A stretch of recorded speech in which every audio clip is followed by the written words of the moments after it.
मज्ञानतिमिरन्दस्य ज्ञानाञ्जनशलाकया चक्षुरुन्मिलितं येन तस्मै श्रीगुरुवे नमः।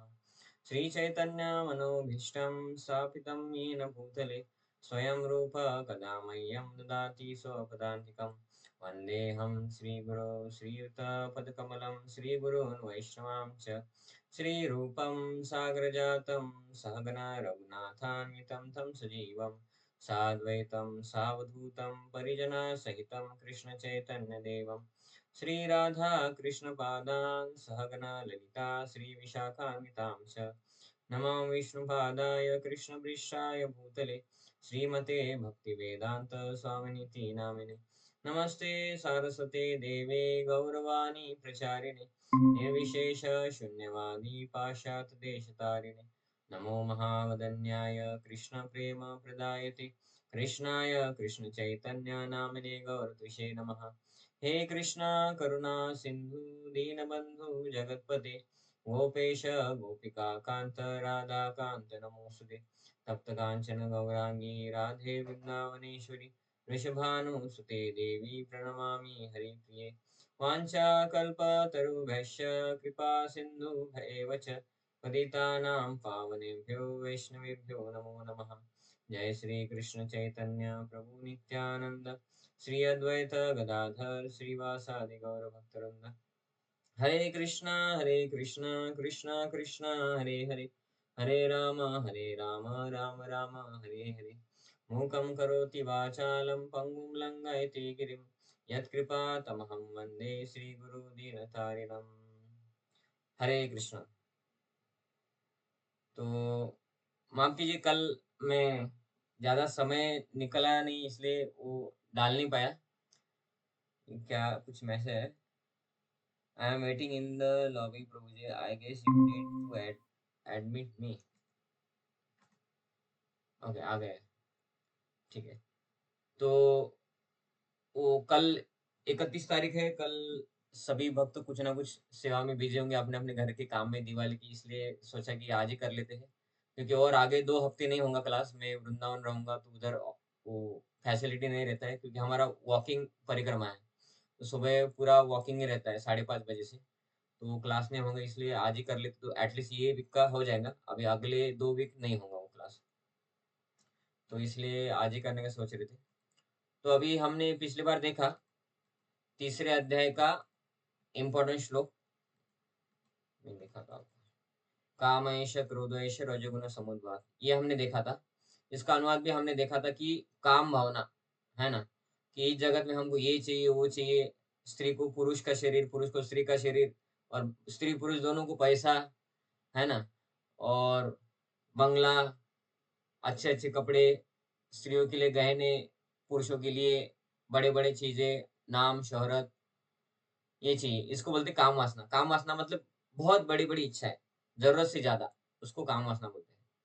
खाने के लिए चपाती सब्जी दाल राइस और एक स्वीट, ये गरज हो गया, मराठी में गरज बोलते हैं उसको, बेसिक नीड्स, है ना। लेकिन अभी पिज्जा चाहिए, गुलाब जामुन चाहिए तो 4 गुलाब जामुन चाहिए, तो ये काम वासना में जाता है, मतलब जरूरत से ज्यादा वो काम वासना में जाता है।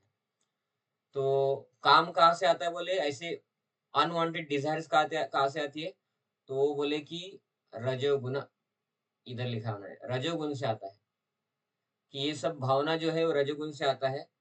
रजोगुण क्या है वो हमने देखा था। रजोगुण मतलब हमारे लिए इम्पोर्टेंट हो ना हो वो हमें चाहिए ही, या करके दिखाना है लोगों को, लेकिन उसमें हमारा नुकसान हो सकता है, या हमारे लिए उतना इम्पोर्टेंट नहीं है लेकिन मेरे को करके दिखाना है, ये मुझे चाहिए, इसको बोलते हैं रजोगुण।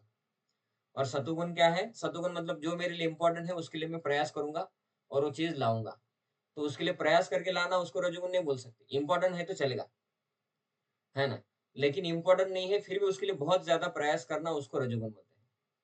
और तमोगुण मतलब निद्रा आलस प्रमाद, उसके लिए इम्पोर्टेंट जो है उसके लिए काम नहीं करेगा, कोई दूसरे को दिखाने के लिए भी काम नहीं करेगा, आलसी है, ज्यादा नींद आता है, कुछ भी काम बताए तो बोलेंगे कल करेंगे, पोस्टपोन, वो तमोगुण हो गया। सतोगुण मतलब जो इम्पोर्टेंट है उसको करने का। रजोगुण मतलब जो इम्पोर्टेंट नहीं है उसको भी जो लोगों को दिखाने के लिए करने का। तमोगुण मतलब कुछ करने का ही नहीं। तो रजोगुण तमोगुण दोनों भी घातक है, सतोगुण सबसे अच्छा है, ये देखा था। और इधर वो बोले थे कि महाशनो महापात्मा, ये सबसे बड़ा वैरी है हमारा, क्योंकि ये रजोगुण से उत्पन्न होता है काम, काम पूर्ण नहीं होता है तो होता है क्रोध, और क्रोध आने के बाद हम ऐसा कुछ करते हैं जो हमारे लिए इम्पोर्टेंट नहीं है, दूसरों के लिए भी नहीं है, इसलिए वो सबसे बड़ा वैरी है, ऐसा उन्होंने बोला। अभी इसके बाद डायरेक्ट लेंगे हम चौथा अध्याय। चौथे अध्याय का लेंगे पहला श्लोक।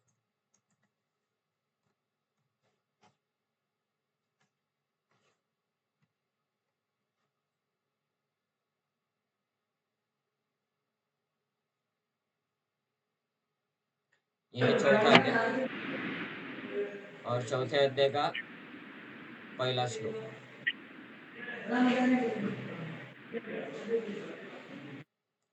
तो ये श्लोक इस प्रकार से है। अभी ये जो श्लोक है ये परंपरा के बारे में है, इसलिए उस दिन ने एक क्लास लिया था, तो परंपरा के बारे में लिया था, इसमें भगवान उनसे बारे में बोलने वाले हैं। श्री भगवान उवाच इमं विवस्वते योगं प्रोक्तवाहं अहम अव्ययम् विवस्वान् मनवे प्राह मनुरीक्ष्वा कवे ब्रवीत्। श्री भगवान ने कहा, मैंने इस अमर योग विद्या का उपदेश सूर्यदेव विवस्वान को दिया, और विवस्वान ने मनुष्यों के पिता मनु को उपदेश दिया, और मनु ने इसका उपदेश ईक्ष्वाकु को दिया। भगवान इधर क्या बोल रहे हैं? श्री कृष्ण भगवान, ये भगवद गीता का मैं बताया कि नहीं मुझे याद नहीं है। जैसे कि अर्जुन कुछ पूछते हैं तो क्या आता है? अर्जुन उवाच, है ना। और सबसे पहला श्लोक था धृतराष्ट्र उवाच, लेकिन जब भगवान बोलते तो क्या आता है? श्री कृष्ण उवाच नहीं आता है, श्री भगवान उवाच आता है। लेकिन इसका अनुवाद हम क्या लिखेंगे? भगवान श्री कृष्ण ने कहा। तो कृष्ण ने कहा तो श्री कृष्ण उवाच आना चाहिए। भगवान उवाच क्यों आता है? क्योंकि वो भगवान है, व्यासदेव भी मान्य कर रहे हैं, शंकराचार्य ने भी मान्य किया कि यही भगवान है। सभी जितने भी आध्यात्मवादी लोग हुए हैं, पारंपरिक या अच्छे वाले, वो सभी मानते थे कृष्ण भगवान है, इसलिए श्री कृष्ण उवाच नहीं है, श्री भगवान उवाच है, क्योंकि ये भगवान बोल रहे हैं। अब भगवान क्या बोल रहे हैं? कि मैंने ये अमर योग विद्या, अभी योग और विद्या और उसके सामने लगा है अमर। तो पहले देखते कि योग या विद्या का अर्थ क्या है। हम स्कूल में जाते हैं, उसको बोलते विद्यालय, है ना। 11वीं 12वीं जाते तो बोलते महाविद्यालय। तो एग्जैक्टली विद्या क्या है और हम सीख रहे उसको विद्यालय बोलना है क्या? तो विद्या मतलब जो हमें जन्म मृत्यु से बाहर लेके जाए, या जो भगवान से रिलेटेड, उसी को विद्या बोलते हैं। तो ये विद्यालय और महाविद्यालय ये विद्यालय नहीं क्या? नहीं, वो स्किल गिविंग इंस्टीट्यूट्स है। उसमें हमको स्किल सिखाया जाता है कि तुम एबीसीडी सीखो, क ख ग घ सीखो, फिर ये समझो वो समझो, इससे तुम आगे जाके पैसा कमा सकते हो। जन्म मृत्यु को बंद कर सकते क्या? बताए आप में से आपने जो विद्या सीखा है उसको विद्या बोलेंगे क्या? आपको जन्म मृत्यु से परे लेके जा सकता है क्या? है ना, नहीं कर सकते। तो इसलिए उसको विद्या नहीं बोलते, वो स्किल्स है। वो स्किल किस लिए है? पैसा कमाने के लिए बस, है ना। वो विद्या का उपयोग हम किस लिए कर रहे हैं? पैसा कमाने के लिए और जीने के लिए। तो पशु पक्षी भी बिना स्किल के भी जी रहे हैं ना। जैसे कि हमको पैसा कमाना पड़ता है, दूसरे के द्वार पे जाके काम करना पड़ता है, फिर बोलना पड़ता है कि हमको सैलरी दो, हमको सैलरी दो, हमको सैलरी दो। तो फिर वो आदमी देगा तो ठीक है, नहीं तो फिर से मांगना पड़ता है, सैलरी दे दो भाई, सैलरी दे दो भाई, है ना। तो ये हमारा स्किल है जो हमें सिखा रहा है कि जीवन जीने के लिए आपको पैसा चाहिए, और वो पैसा के लिए स्किल है, हम देंगे। और हमारा नाम क्या है? विद्यालय नहीं, वो स्किल देने वाले इंस्टीट्यूट हो गए, उसको विद्यालय नहीं बोलते हैं, है ना। तो विद्या क्या है? जो भगवान से कनेक्टेड है, अध्यात्म से कनेक्टेड है, उसको विद्या बोलेंगे। अभी योग विद्या क्या है? योग मतलब भगवान से कनेक्ट होना। और अभी योग विद्या क्यों बोल रहे डायरेक्ट फिर उसको? क्योंकि ये विद्या भगवान से कनेक्ट करता है डायरेक्टली, ये भक्ति युक्त ज्ञान है। क्योंकि विद्या, आध्यात्म वाला ज्ञान बहुत सारा होता है, लेकिन उसमें अच्छे रहो, बुरा मत करो, ये होता है। लेकिन योग विद्या मतलब भगवान से कनेक्ट करने वाला। और अमर बोला है भगवान ने इधर। अमर मतलब ये विद्या जानने के बाद हम अमर हो जाएंगे। अभी कितने लोग अमर बनना चाहते हैं? सभी लोग चाहते नहीं, इसलिए हम क्या करते हैं, कुछ भी बीमार होते हैं तो दवाई लेते हैं। हम बोलते क्या, यार ये शरीर बार बार बीमार होता है, तकलीफ आती है, इधर उधर जॉब में तकलीफ, स्कूल में पढ़ने के लिए तकलीफ, कॉलेज में तकलीफ, या असाइनमेंट सबमिट करना पड़ता है, इधर जाना पड़ता है, उधर जाना पड़ता है, इतना काम करना पड़ता है। अभी हम मर मर जाएंगे ऐसा हमको लगता ही नहीं, हमको लगता है और जिए और जिए और जिए। 50 साल वालों को लगता है कि अभी मेरा बहुत साल बाकी है और जीना ही चाहिए। एक्सीडेंट हो गया, मरना नहीं चाहिए, कोई मरना नहीं चाहिए, है ना। अमर अमर होने के लिए सबका इच्छा है। भगवान बोल रहे कि ये भक्ति युक्त ज्ञान अगर आप लेंगे तो आप अमर हो जाएंगे, क्योंकि ये ज्ञान ही अमर है। और भौतिक ज्ञान क्या है? वो पहले ही डेड है। इधर एबीसीडी से पढ़ो पीएचडी तक, और आप मर जाओ, अगले जीवन में एबीसीडी से शुरू करना पड़ता है। मतलब वो भौतिक ज्ञान क्या है? अमर नहीं है। भक्ति क्या है? अमर है। इस जन्म में हमने भक्ति किया भगवान का, और हमारा भक्ति हो गया समझिए कि 50%, और अभी हम मर जाते हैं। तो भगवान क्या बोलते हैं, 6वें अध्याय में आएगा कि कोई अगर भक्ति करता है और मरता है तो अगले जीवन में उसको मैं अमीर घर में और ब्राह्मण कुल में जन्म देता हूँ, जिससे उसका भक्ति आगे बढ़े। अभी 50% किया था उसने, अगले जीवन में उसका 51% से भक्ति शुरू होगा। तो भक्ति क्या है? अमर है। भक्ति नाश नहीं होता है। अगले जीवन में वो व्यक्ति को ऑटोमेटिकली भगवान कृष्ण के प्रति अट्रैक्शन रहता है। ऑटोमेटिकली जब उसको हरे कृष्णा मिलता है तो हरे कृष्णा ले लेता है और माला शुरू कर देता है। ऑटोमेटिकली वो ऐसे घर में जन्म लेता है कि उधर मांस मच्छी जुआ जुगार ये कुछ भी नहीं होता है। ऑटोमेटिकली उसको बचपन से भगवान का पूजा करना, फूल चढ़ाना, भोग लगाना, अगरबत्ती घुमाना, ये ट्रेनिंग मिलता है। हमको बचपन से कोई ट्रेनिंग देता है क्या कि तुम पिछले जन्म में पीएचडी हो गए थे, इंजीनियर थे, तो अभी अगले जीवन में इंजीनियरिंग का ट्रेनिंग मिल रहा है? क्योंकि ये ट्रेनिंग नश्वर है। इसलिए ये विद्या भी नहीं है, ये स्किल्स है। और जो अमर है, योग विद्या है, वो है भक्ति का ज्ञान, जो अगले जन्म में भी हमको 51% से शुरू करता है। मतलब जिधर भक्ति स्टॉप हो गया था मरने की वजह से, उसके आगे जाता है। तो भगवान बोल रहे कि ये जो उपदेश है भक्ति युक्त, ये मैंने पहले विवस्वान, विवस्वान मतलब सूर्यदेव, मतलब पृथ्वी का कोई राजा होगा, वैसे सूर्य ग्रह है उसके राजा है, उसको बोलते सूर्यदेव। और राजा का नाम क्या है? तो उसका नाम है विवस्वान, इसको दिया था। ठीक है, विवस्वान ने आगे क्या किया? बोलते विवस्वान ने मनुष्य के पिता मनु को दिया, मतलब विवस्वान ने मनु को दिया। मनु को दिया भगवान ने? नहीं, विवस्वान सूर्यदेव को दिया, सूर्यदेव ने मनु को दिया। मनु ने फिर आगे क्या किया? मनु ने इस ज्ञान को ईक्ष्वाकु राजा को दिया। ईक्ष्वाकु कौन है? जिस वंश में आगे जाके भगवान राम प्रकट हुए। तो ईक्ष्वाकु राजा को दिया। मतलब भगवान इधर क्या बोल रहे हैं कि ये ज्ञान परंपरा में नीचे उतरता है। ऐसा नहीं कि कोई बोलेंगे कि मुझे किसी ने ज्ञान नहीं दिया है और अपने आप मुझे समझ में आ रहा है ये सब अभी। नहीं, उसको ज्ञान नहीं पकड़ सकते। वो उसने ऑथराइज परंपरा से सुनना चाहिए, उसके गुरु ने उसके गुरु से सुनना चाहिए। जैसे हमने एबीसीडी सीखा, तो एबीसीडी कहाँ से सीखा हमने? हमारे गुरु से। हमारे गुरु ने कहाँ से सीखा, या टीचर ने कहाँ से सीखा? उनके टीचर से। वो टीचर ने कहाँ से सीखा? उनके टीचर से। ऐसा वो आगे जाता है, इसको बोलते परंपरा। तो भगवत गीता का ज्ञान लेना है या आध्यात्म का कोई भी ज्ञान लेना है, तो कैसा लेना है? ऐसे ही लेना है कि जिस व्यक्ति से हम भगवत गीता के बारे में सुन रहे हैं, उस व्यक्ति ने किससे सुना, और वो व्यक्ति परंपरा में ऑथराइज व्यक्ति से सुना है क्या इससे पहले? क्योंकि हम अगर स्कूल में एबीसीडी पढ़ाना शुरू करना है, हमको चौथी का स्कूल डालना है या हाई स्कूल डालना है या कॉलेज डालना है, तो उसको एफिलिएटेड करना पड़ता है, रजिस्ट्रेशन करना पड़ता है, ऑथराइजेशन चाहिए, तब जाके हमारे स्कूल को वैल्यू मिलता है। बराबर है? ये पता है आपको? बिना ऑथराइजेशन के हमारे स्कूल में एडमिशन भी नहीं लेगा, और उसका सर्टिफिकेट भी नहीं मिलेगा। गवर्नमेंट नहीं बोलेंगे कि ये आपका स्कूल ऑथराइज नहीं है, फिर भी ठीक है, आपके बच्चों को हम 10वीं के बाद 11वीं में एडमिशन देंगे, देंगे ही नहीं कोई एडमिशन। तो इसका मतलब क्या है कि ऑथराइजेशन, किस स्कूल में दाखिला लेना है वो ऑथराइज होना चाहिए। वैसे ही पढ़ाई कहाँ करना है ऑथराइज होना चाहिए। तो आध्यात्म में भी ऑथराइजेशन चाहिए कि जिससे हम सीख रहे उससे उसने कहाँ से सीखा, वो जरूरी है। उसने अगर बस पुस्तकें पढ़ के कुछ तो उसको समझा है, उसको ही वो लोगों को बता रहा है, तो उससे नहीं सुन सकते। वो बोल रहा है कि मैंने किसी से सुना है, तो वो सोर्स भी ऑथराइज होना चाहिए कि तुमने जिससे सुना है वो परंपरा में है क्या। क्योंकि बहुत सारे लोग हैं जो अध्यात्म के बारे में बोलते हैं, लेकिन ठीक है, नॉनवेज खाया तो क्या हुआ, कभी कभी खा लिया करो, एकादशी के दिन मत खाया करो, सोमवार को मत खाया करो। तो ये कहाँ पे लिखा है शास्त्र में? लेकिन वो भगवत गीता के ऊपर प्रवचन कर रहे हैं। वो खुद तंबाकू खाते हैं, बीड़ी पीते हैं, तो उनका अभी तक इंद्रिय कंट्रोल भी नहीं है। इसका मतलब उन्होंने परंपरा में प्रामाणिक आचार्यों से, प्रामाणिक गुरुओं से सीखा नहीं है। तो फिर उनसे हम नहीं सीख सकते, है ना? क्योंकि उन्होंने ही प्रामाणिक गुरु से नहीं सीखा, तो उनसे हम कैसे सीखेंगे प्रामाणिक? वो तो कुछ भी बोलेंगे और हम भी कुछ भी सीख लेंगे, उसको थोड़ी ना विद्या बोलते हैं। कि ए फॉर बॉल, ये हो गया अपसंप्रदाय, कि कुछ भी बोलेंगे वो लोग अपने मन से। तो ऐसा नहीं होता है ना, ए लिखना है तो ए ऐसे ही लिखते हैं। कोई बोलेंगे कि ऐसा ये लिखो अभी, तो वो अपसंप्रदाय हो गया। वो बोलेंगे नहीं, मेरे मन से कुछ नहीं होता है। जो परंपरा में आता है उसी को हम ज्ञान बोलते हैं।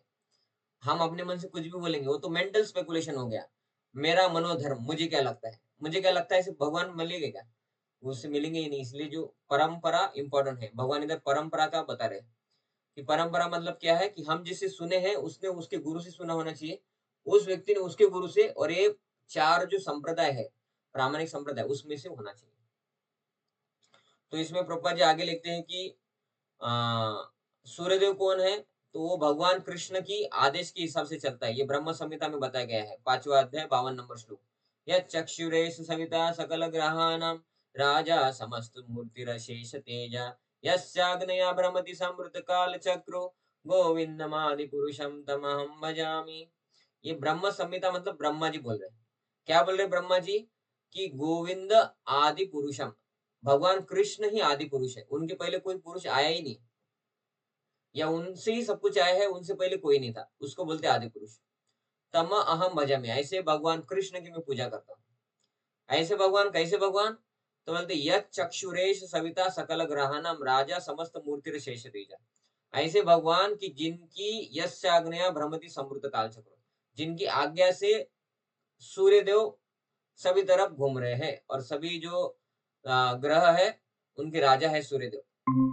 तो इधर वो क्या बोल रहे हैं कि ऐसे भगवान कृष्ण जिनको सभी लोग प्रणाम करते हैं कि ये सूर्यदेव है।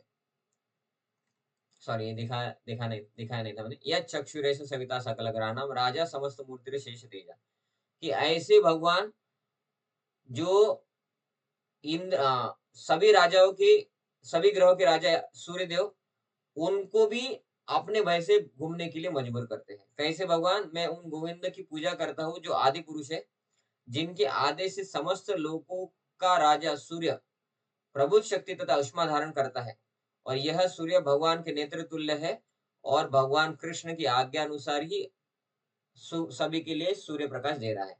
ऐसे सूर्यदेव मतलब क्या है? सभी ग्रह तारे भगवान कृष्ण की आज्ञा से काम करते हैं, क्योंकि उनके राजा जो है सूर्यदेव, वो कृष्ण की आज्ञा से काम कर रहे हैं। मतलब सभी ग्रह भगवान कृष्ण के हाथ में है।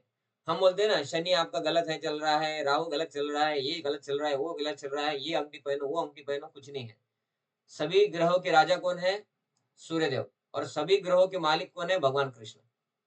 भगवान कृष्ण की सेवा करो, पूजा करो, भगवान कृष्ण का हरे कृष्णा मंत्र जाप करो, सभी ग्रह आपको आपके हिसाब से जितना भी दुख आने वाला था उससे कम ही देंगे, अगर आप अच्छे से भक्ति कर रहे तो। अगर आप बहुत भक्ति करेंगे तो वो दुख भी नहीं आएगा, क्योंकि उन सभी के राजा कौन है? भगवान कृष्ण है। आगे वो बोलते कि ऐसे सूर्यदेव के भगवान ने ज्ञान दिया था, वो सूर्यदेव ने आगे फिर, देखिए इधर दिखा है, ये महाभारत का श्लोक है, महाभारत शांति पर्व। इसमें श्लोक आता है कि त्रेता युग में, है ना, त्रेता युग में विवस्वान ने दिया, किसको? मनु को। और मनु ने फिर इसको इक्ष्वाकु को दिया ये ज्ञान, और इक्ष्वाकु ने फिर सभी लोगों को दिया। मतलब ज्ञान मतलब किसी से नीचे उतरना चाहिए, तब वो ज्ञान प्रामाणिक है, लेकिन इसको भी प्रामाणिक नहीं बोलते। ये ज्ञान हो गया। जो आध्यात्म का ज्ञान है उसको परंपरा बोलते हैं। वो परंपरा मतलब वो भगवान कृष्ण से शुरू होना चाहिए, और इधर भगवान कृष्ण बता रहे हैं, है ना, कि मैंने ज्ञान विवस्वान को दिया, विवस्वान ने मनु को, मनु ने ईश्वर को। मतलब आध्यात्म में ज्ञान लेना है तो उसकी 4 संप्रदाय से ज्ञान लेना पड़ेगा। और संप्रदाय कब डिसाइड होते हैं? जिसमें भगवान कृष्ण ने ज्ञान दिया है। तो हमारा जो इस्कॉन जो परंपरा में आते हैं उसको बोलते हैं ब्रह्म मधु गौड़ीय संप्रदाय। ये ब्रह्म मधु गौड़ीय संप्रदाय क्या है? तो इसमें भगवान कृष्ण ने ब्रह्मा जी को ज्ञान दिया, इसलिए ब्रह्म। वो ब्रह्मा जी ने नारद मुनि को ज्ञान दिया, नारद मुनि के शिष्य बने व्यास देव, नारद मुनि ने व्यास जी को ज्ञान दिया, व्यास जी ने दिया ज्ञान मध्वाचार्य को, इसलिए ब्रह्म मध्वाचार्य को ज्ञान दिया। और मध्वाचार्य के आगे उनके शिष्य ऐसे करते करते भगवान स्वयं कृष्ण इसी परंपरा में गौरांग महाप्रभु बन के आए, और मध्वाचार्य के संप्रदाय में ईश्वरपुरी नाम के एक आचार्य है, उनसे शिक्षा लिया।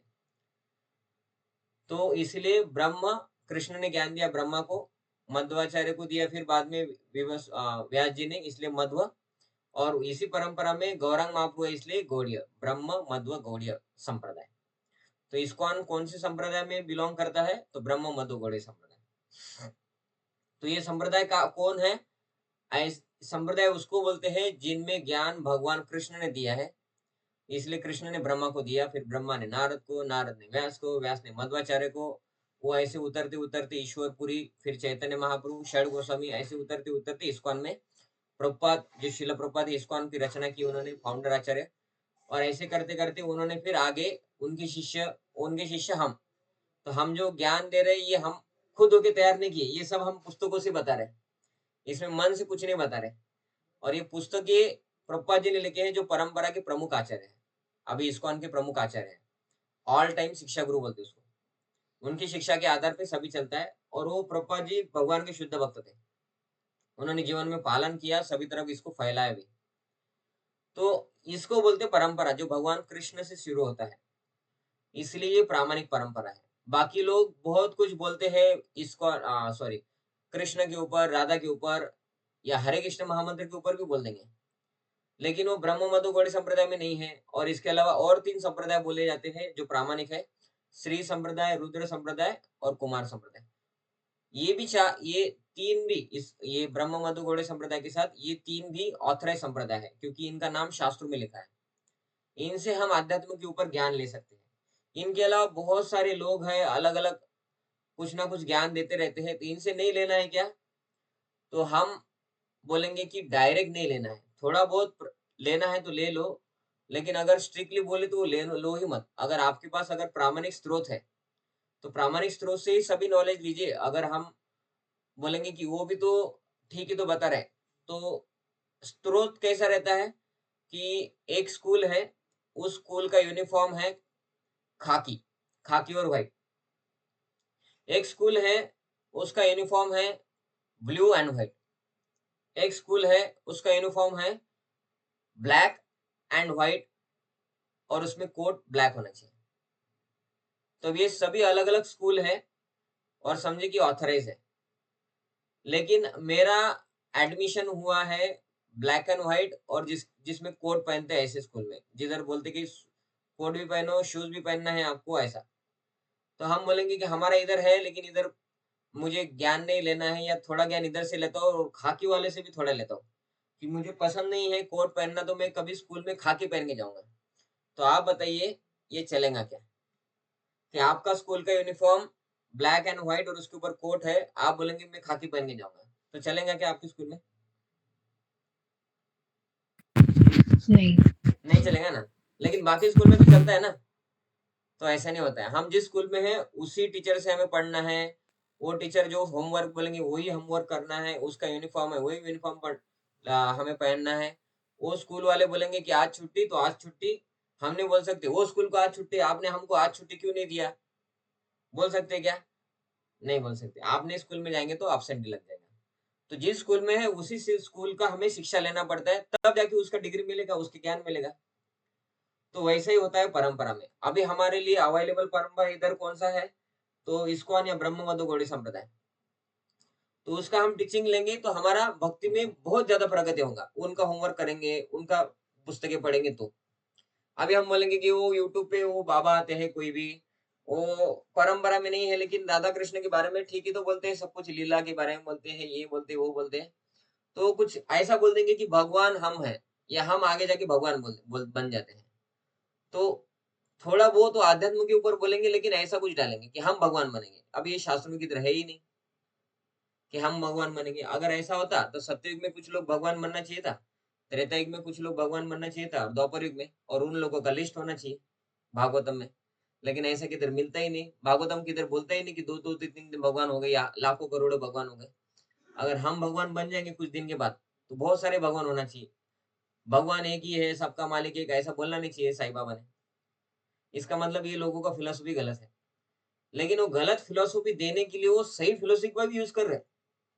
पहले सही फिलोसफी बोलेंगे, फिर बोलेंगे वो निराकार ही है भगवान, आकार है ही नहीं, ये मूर्ति मूर्ति की पूजा करना जरूरत नहीं है, किसी की भी पूजा करो, हम भगवान को ही पहुंच जाते जो निराकार है। इसका उनका मतलब क्या है कि आपको दिल्ली जाना है, आप अमरावती जाने वाले ट्रेन में बैठो और कोई भी ट्रेन में बैठो दिल्ली ही पहुँच जाते हैं।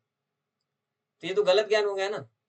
लेकिन ज्ञान सही बताएँगे पहले-पहले कि ट्रेन होता है, उसको चक्के नहीं होते हैं, उसको लोहे के व्हील होते हैं, वो इंजन से चलता है, वो इलेक्ट्रिक से चलता है, ऑनलाइन बुकिंग होता है, ये सभी ज्ञान गल बराबर है।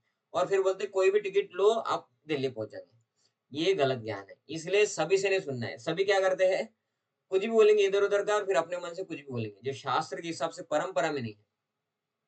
इसलिए हम बोलते हैं कि आप परंपरा से सुनो, नहीं तो गलत ज्ञान हासिल करेंगे, हमको लगेगा फिर क्यों इस कृष्ण की पूजा करना है, क्यों हरे कृष्णा करना है?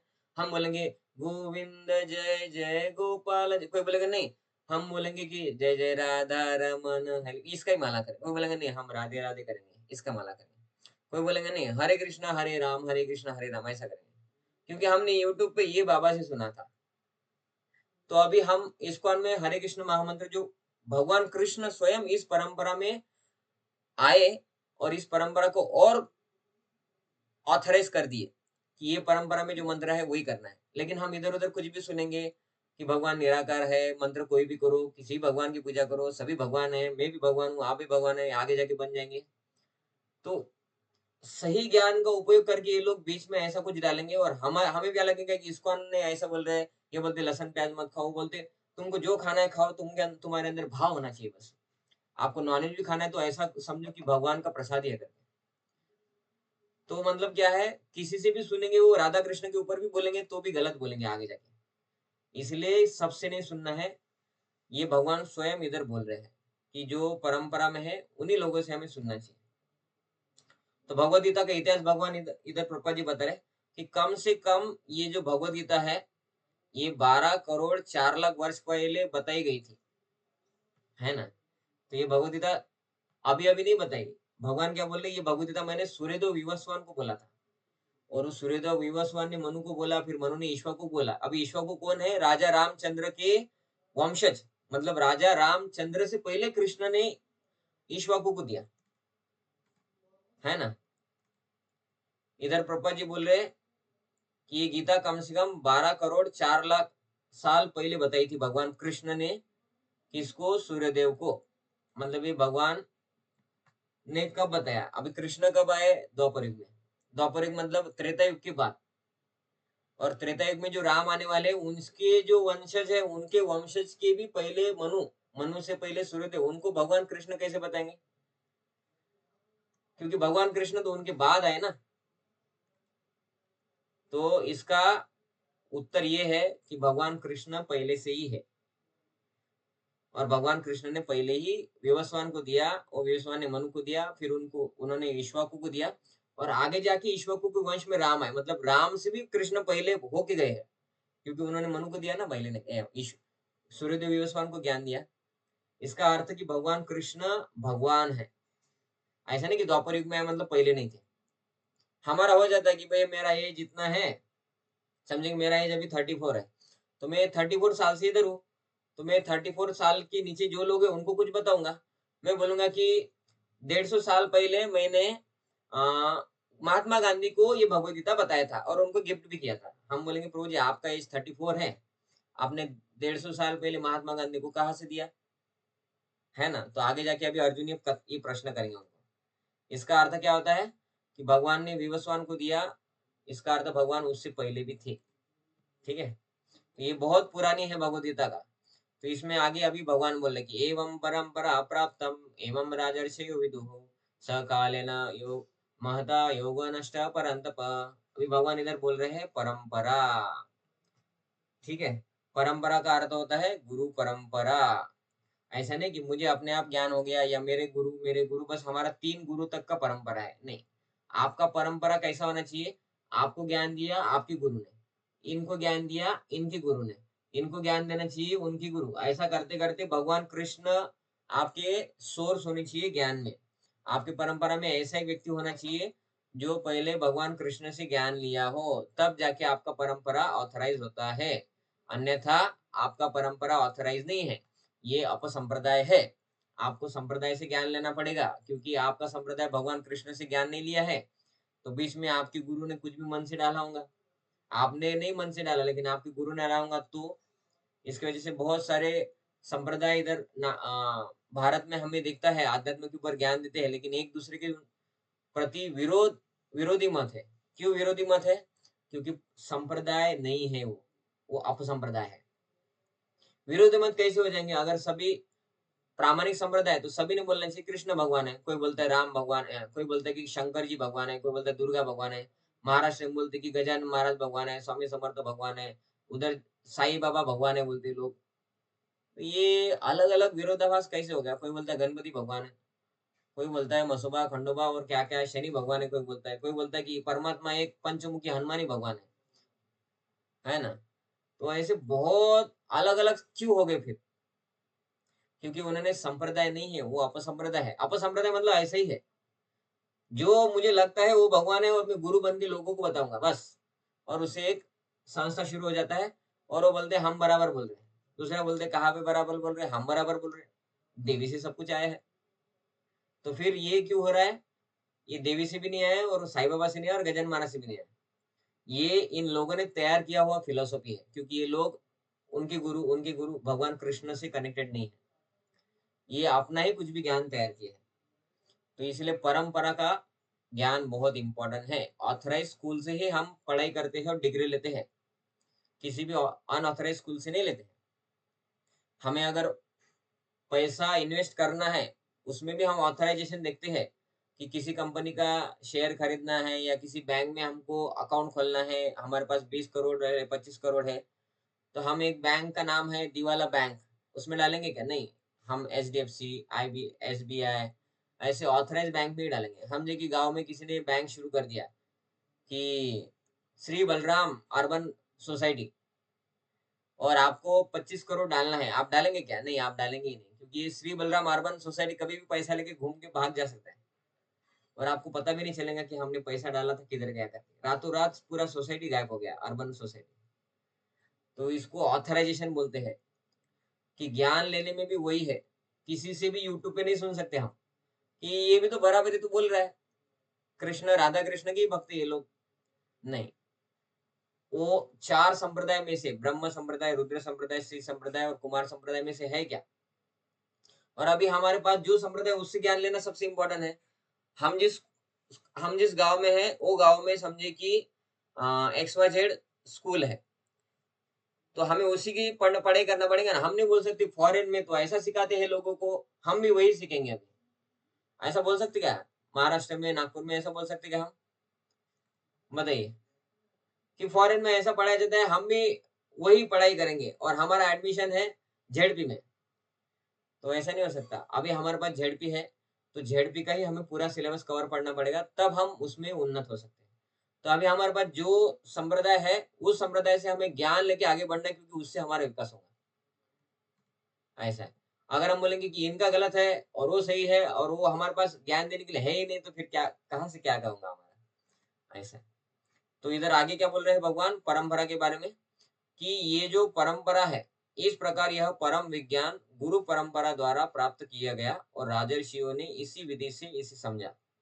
किंतु काल क्रम में यह परंपरा छिन्न हो गई, अतः यह विज्ञान यथारूप में लुप्त हो गया है।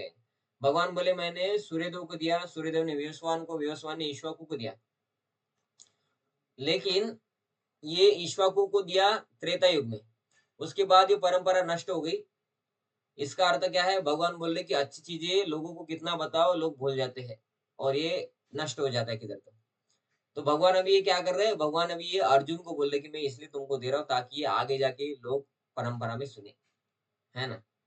तो इधर प्रभुपाद जी लिखते हैं कि नीचे ही भगवदगीता कभी-कभी आसुरी पुरुषों के लिए नहीं थी, है ना?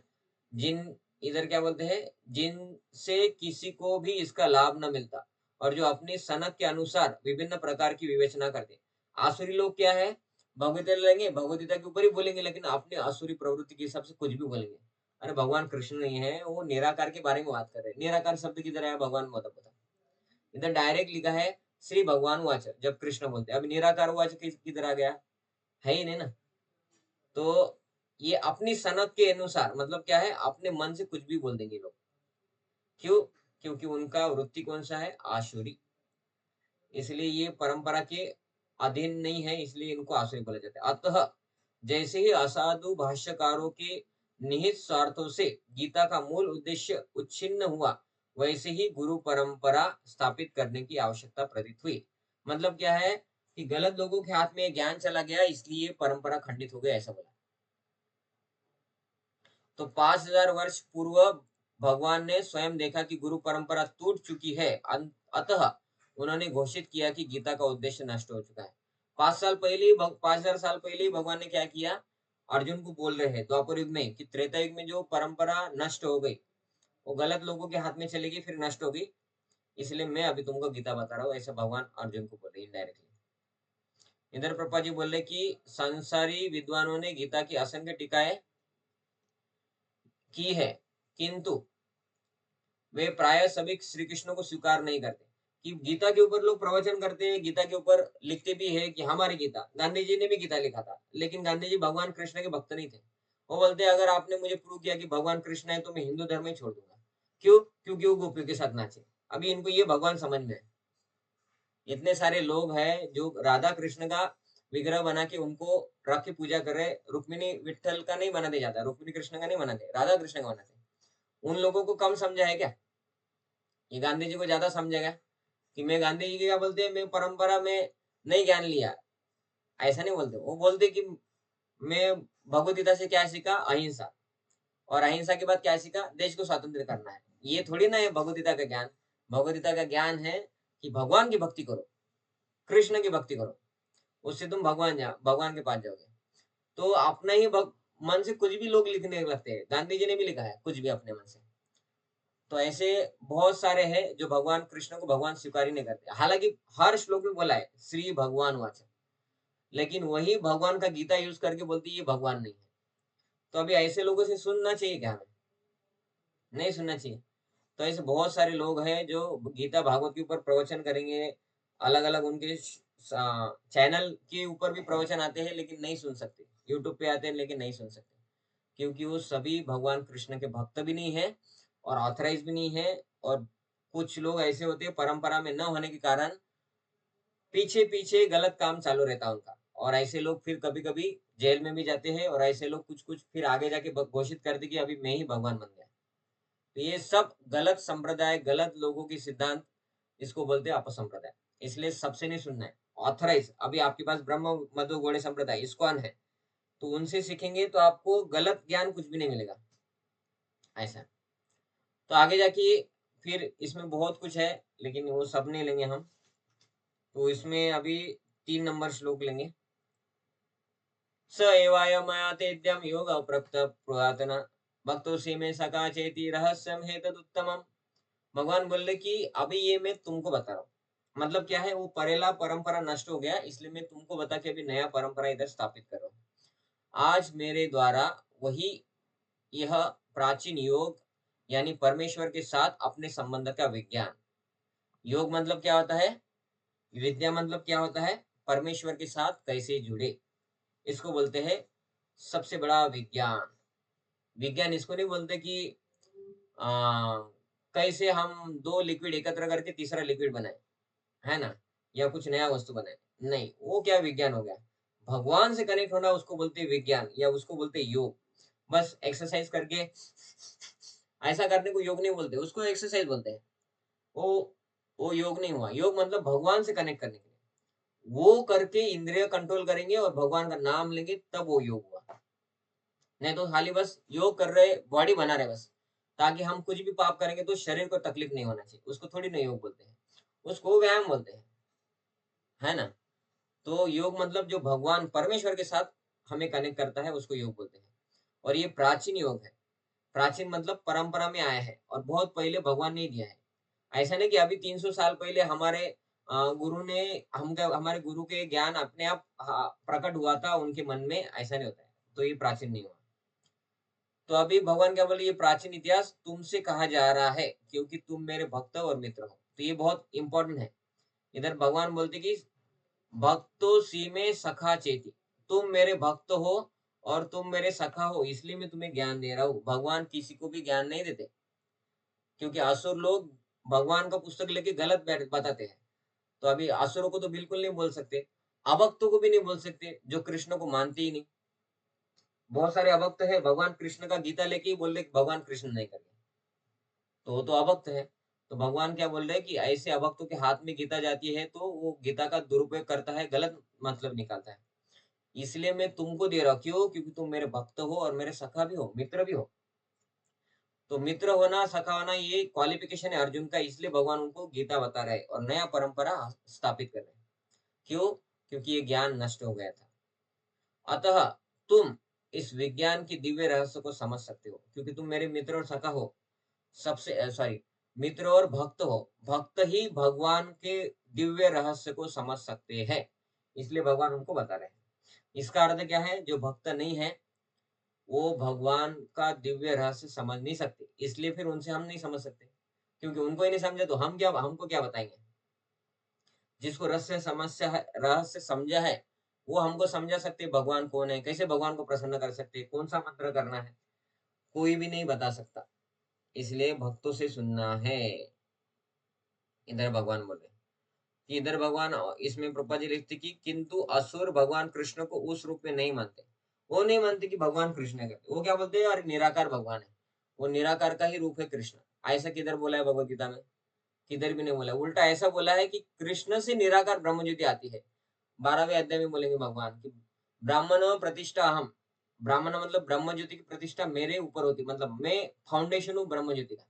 मतलब मेरे से ब्रह्म ज्योति आती है। ये क्या बोलते हैं? ब्रह्म ज्योति से कृष्ण है। तो वो लोग भगवान कृष्ण के भक्त नहीं है और कुछ भी बोलेंगे भगवद गीता यूज करके। इसलिए सबसे नहीं सुन सकते। ऐसे क्या बोलते हैं? कई ऐसे मतलब असुर। असुर भगवान कृष्ण को उस रूप में नहीं समझते। ऐसे असुर कृष्ण के विषय में तरह-तरह की मनगढ़ंत बातें करते हैं और वे कृष्ण के उपदेश मार्ग से सामान्य जनता को गुमराह करते रहते हैं। वो लोगों को गुमराह करते हैं। भगवान ने जो ज्ञान दिया उसको बोलते हैं, ये बोलने का अर्थ नहीं है भगवान का। भगवान का बोलने का अर्थ है वो, कि मैं निराकार हूँ। ऐसा भगवान ने कहाँ बोला? बोला ही नहीं। ऐसे कुमार्गों से बचने के लिए यह एक चेतावनी है। कौन-सी चेतावनी? कि प्रामाणिक संप्रदाय से सुनो। किसी भी बाबा से, साधु से, महाराज से नहीं सुन सकते। वो परंपरा पे है क्या? ये पहले चेक करना पड़ेगा। नहीं तो हमारा प्रगति नहीं होगा, उल्टा गारंटी है। गारंटी क्या है? कि आप भ्रमित हो जाएँगे और आपको ऐसा लगेगा कि अरे यार! इस्कॉन के लोग कुछ बोलते हैं, ये लोग कुछ बोलते हैं, ये लोग कुछ बोलते हैं। भक्ति करना है कि नहीं? उससे अच्छा तो पैसा कमाना ठीक है। क्योंकि पैसा के चक्कर में सभी लोग बोलते हैं पैसा से सब कुछ होता है। सबका मालिक एक, पैसा। बाप बड़ा ना भैया, सबसे बड़ा रुपया। है ना? इधर भगवान बोलते सबसे बड़ा मैं, मत्तः परतरम न अन्यत्। मेरे ऊपर कोई नहीं। और हम क्या बोलते हैं? कि सबसे बड़ा रुपया। और सभी लोग बोलते हैं, मतलब क्या है? अभी पैसे कमाओ, भक्ति करने की ज़रूरत ही नहीं है। क्योंकि बहुत कन्फ्यूजन है, भगवान कौन है? क्या करना है? इतना कन्फ्यूजन क्यों करना है? ये बहुत ही कि अच्छा है, पैसे कमाओ बस। तो बहुत अलग-अलग लोगों से सुनते हैं तो विचलित होता है मन और एक जगह स्थिर नहीं होता है और मन का काम ही ये है कि लोगों को विचलित करे। तो और विचलित करता है अलग-अलग लोगों से सुनते हैं। इसलिए एक प्रामाणिक संप्रदाय से सुनना है, उससे हम विचलित नहीं होंगे। तो आगे वो क्या बोल रहे हैं कि मनुष्य को चाहिए कि अर्जुन की परंपरा का अनुसरण करे और भगवद गीता के इस परम विज्ञान से लाभान्वित हो। तो इसके बाद अभी इंपॉर्टेंट श्लोका कौन सा है? 7 नंबर। ये बहुत फेमस श्लोका है। 7 नंबर आपको देखते ही पता चल जाएगा कि ये फेमस कैसे है करके।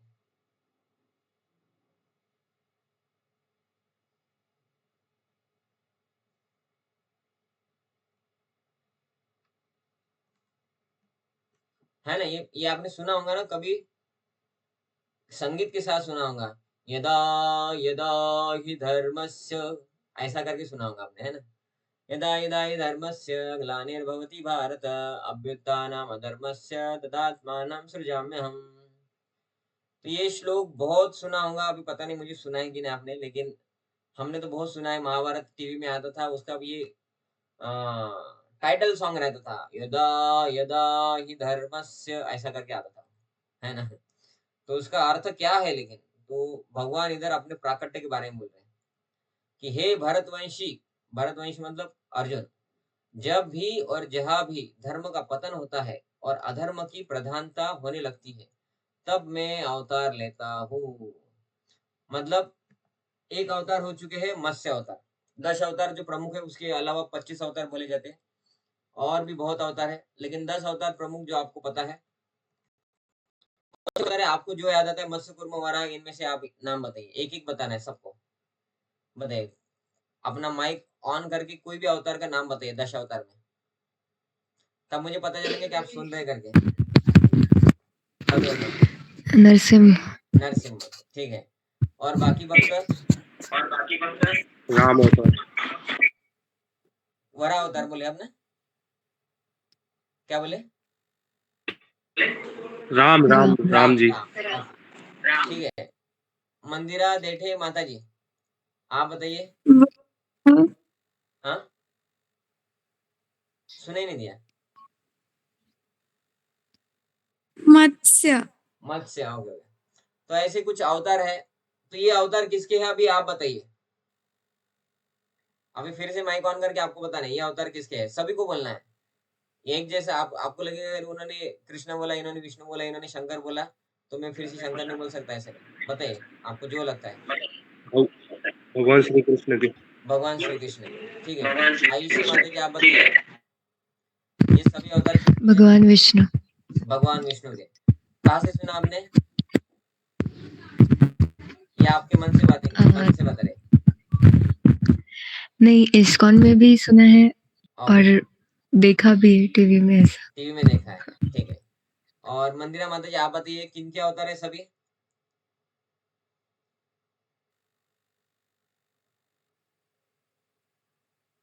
माता जी, ठीक है। माता जी रिस्पॉन्स नहीं कर रहे। विष्णु के। कृष्ण के, ओके।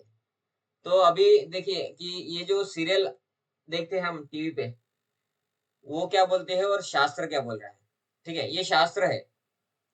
शास्त्र क्या बोलते हैं कि जो अवतार आते हैं वो कब आते हैं, जहां जहां धर्म का पतन होता है, मतलब बुरा चीज फैलता है, उसको बोलते हैं कि धर्म का पतन हुआ और अधर्म की प्रधानता, उसको बोलते हैं बुरा। मतलब क्या, राक्षसों की प्रवृत्ति बढ़ गई या राक्षस बढ़ गए, अत्याचार कर रहे, तब भगवान आते हैं, ऐसा भगवान इधर बोल रहे हैं, है ना। तब कौन अवतार लेते हैं? ये मैं, मतलब ये मैं कौन बोल रहा है? ये कृष्ण बोल रहे हैं, विष्णु बोल रहे हैं? कृष्ण, कृष्ण।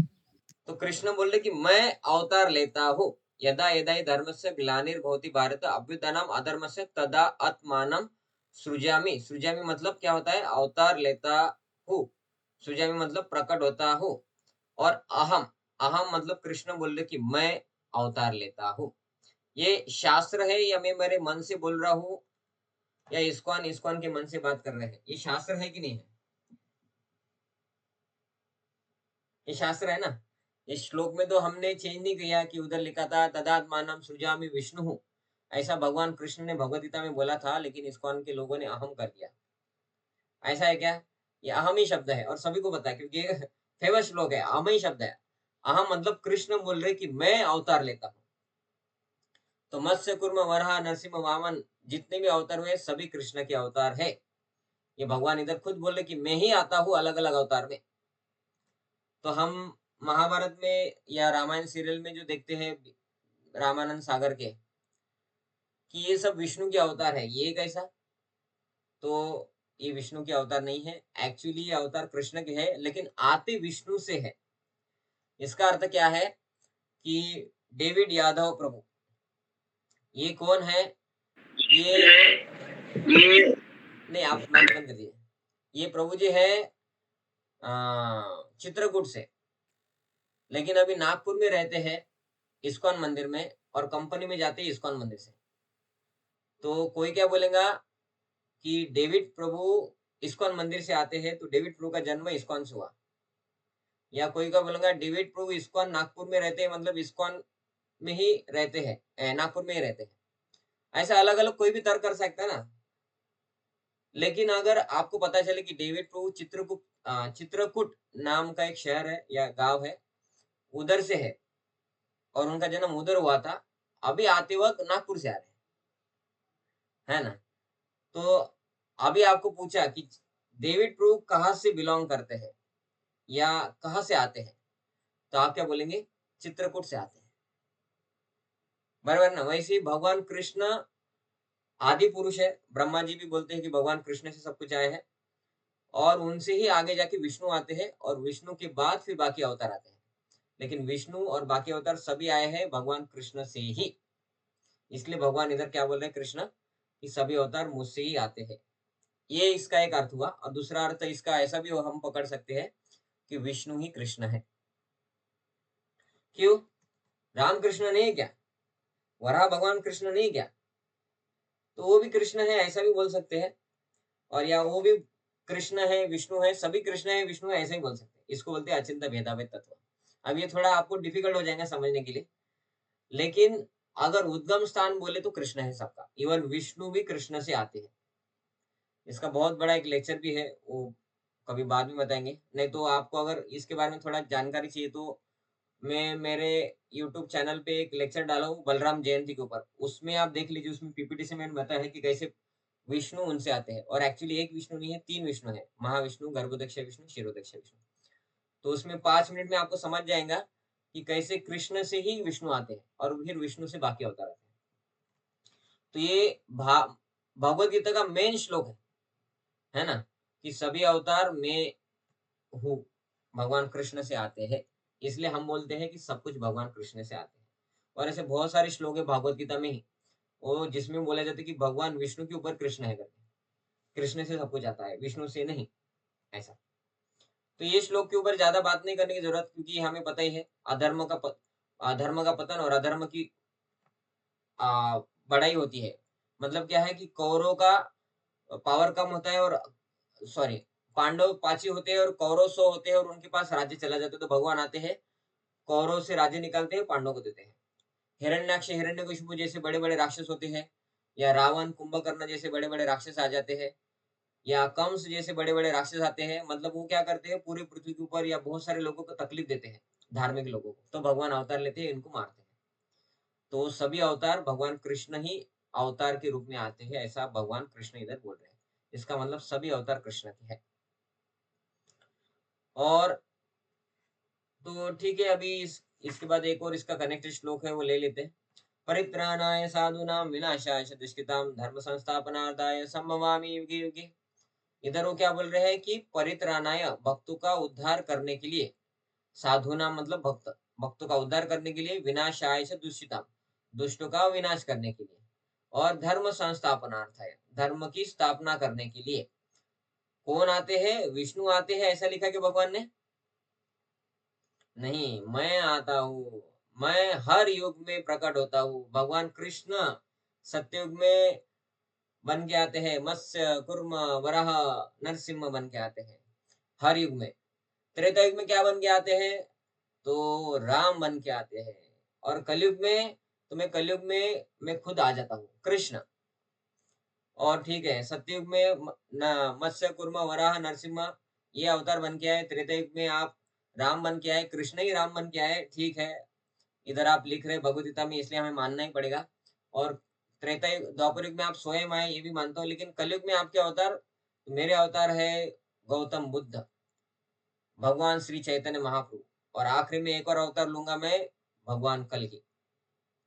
तो ये सभी भगवान कृष्ण की अवतार है। लेकिन इसमें चैतन्य महाप्रभु भगवान कृष्ण के अवतार नहीं, वो भगवान स्वयं है। जैसे कृष्ण कृष्ण के अवतार है क्या, ऐसा बोलेंगे क्या? नहीं, भगवान कृष्ण कृष्ण के अवतार नहीं है, भगवान कृष्ण स्वयं आए। वैसे चैतन्य महाप्रभु कौन है? गौतम बुद्ध भगवान कृष्ण के अवतार। उसके बाद आए चैतन्य महाप्रभु। वो चैतन्य महाप्रभु कृष्ण के अवतार नहीं, वो चैतन्य महाप्रभु स्वयं कृष्ण ही है, जिन्होंने ये मत धर्म, ब्रह्म मत गौड़ी संप्रदाय में दीक्षा ली और इस संप्रदाय को और महत्व बढ़ा दिया। ये हरे कृष्ण महामंत्र का जाप किया, जिससे महामंत्र का हमें ऑथराइजेशन करके दिया कि इस युग में, कलयुग में हरे कृष्ण ही करना है। क्योंकि भगवान कृष्ण जो सभी अवतारों के स्रोत है, इवन विष्णु के स्रोत है, वो आके बता के गए कि हरे कृष्ण मंत्र करना है। खुद जप करके दिखाए, ऐसा नहीं कि बोल के गए बस कृष्ण जैसे। नहीं, मैं बोला लेकिन लोग करते नहीं, अभी मैं करके दिखाऊंगा। इसलिए चैतन्य महाप्रभु बन के कृष्ण है, या चैतन्य महाप्रभु आ गए और उन्होंने करके दिखाया कि ये मंत्र करना है। क्योंकि मैं बताया था भगवत गीता में लोगों को बहुत कुछ, लेकिन लोग फॉलो नहीं करते। अभी मैं करके दिखाऊंगा। तो भगवान कृष्ण भक्ति कैसे करना है, कौन सा मंत्र करना है, ये करके दिखाने के लिए चैतन्य महाप्रभु बन के आए और बताया कि भगवान कृष्ण है, हरे कृष्ण मंत्र जाप करना है, ये ब्रह्म मध्य गौड़ीय संप्रदाय से शिक्षा लेना है, ये 2-3 ऐसे बहुत सारे बातें चैतन्य महाप्रभु जो स्वयं कृष्ण है वो बता के गए। और इसके बाद कल के अवतार क्यों लेंगे? जो इन लोगों को नहीं मानेंगे वो कलयुग के अंत तक सड़ेंगे और कलयुग के अंत में उनको फिर साफ कर दूंगा। तो ये भगवान कृष्ण हर युग में आते हैं। ये 2 श्लोक का अगर आप समझेंगे, इधर मैं ये शब्द यूज हुआ है, इसका अर्थ क्या है? सभी अवतार कृष्ण के हैं, हर युग में जो अवतार है कृष्ण के हैं। इसका अर्थ ये नहीं कि बस द्वापर युग में भगवान कृष्ण थे, उससे पहले कैसे आ सकते हैं? अरे भगवान हर युग में आए थे अलग अलग अवतार लेके, है ना? तो इसका अर्थ ये है कि कृष्ण सभी अवतारों के स्रोत है, इसलिए आ रहे हैं ना, ऐसा। ठीक है, यहाँ पे हम रुक जाते हैं। अभी आप में से किसी को कुछ प्रश्न है तो आप पूछिए, आपको कुछ बताना है तो आप बताइए। आपने इधर ये सुना था, है ना, ये सीरियल में ये देखा था, ऐसा कुछ है तो भी बताइए। आपको समझ गया? ये बताइए, समझे कि नहीं समझा बस बताइए। समझा करके हाथ ऊपर कीजिए, आप हैंड रेज कर सकते हैं। हाँ, इलेक्ट्रॉनिकली कीजिए, चलेगा। समझ में आया ना? इसका सार क्या है? आपको एक संप्रदाय से सुनना है। आप अभी ब्रह्म मध्य गौड़ीय संप्रदाय में है, ब्रह्म मध्य गौड़ीय संप्रदाय से सुनना है। आप अगर बोलेंगे कि मैं आप अगर आपका कुछ प्रश्न है तो हैंड रेज मत कीजिए। अगर प्रश्न हैंड रेज किया मतलब आपका, हाँ ठीक, प्रश्न ऐसा समझ में आएगा। तो अभी हम ब्रह्म मध्य गौड़ीय संप्रदाय से अगर ज्ञान लेते हैं, क्योंकि अभी हमारे पास ऑथराइज ये संप्रदाय है नागपुर में, है ना? और नागपुर में बहुत सारे सिटियों में अभी ब्रह्म मध्य गौड़ीय संप्रदाय इस्कॉन या गौड़ीय मठ के थ्रू फैल गया है। तो उनसे हम ज्ञान ले सकते हैं, क्योंकि ऑथराइज ज्ञान ले रहे हैं ब्रह्म मध्य गौड़ीय संप्रदाय, गौड़ीय मठ और इस्कॉन के थ्रू। तो अभी ये संप्रदाय है, लेकिन हम क्या बोलेंगे, यूट्यूब पे किसी से भी प्रवचन सुनेंगे या टीवी पे ये सीरियल आ रहा है उससे हम ज्ञान लेंगे। ये ओरिजिनल जो भगवद गीता भागवतम है ऑथराइज, उससे नहीं पढ़ेंगे। तो कैसा हो गया कि हमारे पास, हम स्कूल में पढ़ रहे 10वीं के, हम कॉन्वेंट में है, लेकिन हम क्या बोल रहे हैं कि हम जेडपी के स्कूल के एग्जाम देंगे और उन्हीं का बुक्स पढ़ेंगे। तो हमें फिर डिग्री मिलेगा क्या? हमें फिर पास होंगे क्या? नहीं हो सकते। तो हम जिस स्कूल में है उसी का पढ़ेंगे तो और जल्दी प्रगति होगा, जल्दी जॉब लग जाएगा। इसलिए हम जिस स्कूल में है उसी से हमें लेना है। और नो डाउट जो परंपरा में नहीं उनसे तो लेना ही नहीं है। जिनसे सुनना है पहले हमें देखना है कि ये ऑथराइज परंपरा से कनेक्टेड है क्या। फॉर एग्जाम्पल मैं अभी XYZ स्वामी से सुन रहा हूँ यूट्यूब पे, तो पहले तो हमें देखना पड़ेगा कि ये स्वामी ये ब्रह्म मधु गौड़ीय संप्रदाय से कनेक्टेड है क्या, तभी सुनना है, नहीं तो नहीं सुन सकते। क्योंकि वो कुछ भी बोल देंगे आगे जाके, निराकार है भगवान या मैं भगवान हूँ और आप भगवान है। फिर हमें डाउट आ जाएगा, अरे इसको तो कुछ अलग बताता है, ये तो भला अच्छा फिलोसफी है, हम भगवान बन जाएंगे करके, लेकिन ऐसा कुछ है ही नहीं। तो इसलिए सबसे नहीं सुनना है। तो ये इसका सार था। और भगवान कृष्ण ही सभी अवतारों के स्रोत है, ये भी एक सार है, ये आपको समझना है। तो सब कुछ कृष्ण से आए हैं, सभी अवतार भी विष्णु के। ठीक है, तो यहाँ पे हम रुक जाते हैं। आपका कुछ प्रश्न नहीं होगा तो अच्छा है, आपका प्रश्न है तो आप हैंड रेज कर सकते हैं। हरे कृष्णा कृष्णा कृष्णा हरे हरे, हरे राम राम राम हरे हरे। हरे कृष्ण। हरे कृष्ण प्रभु, थैंक यू प्रभु, नमस्ते।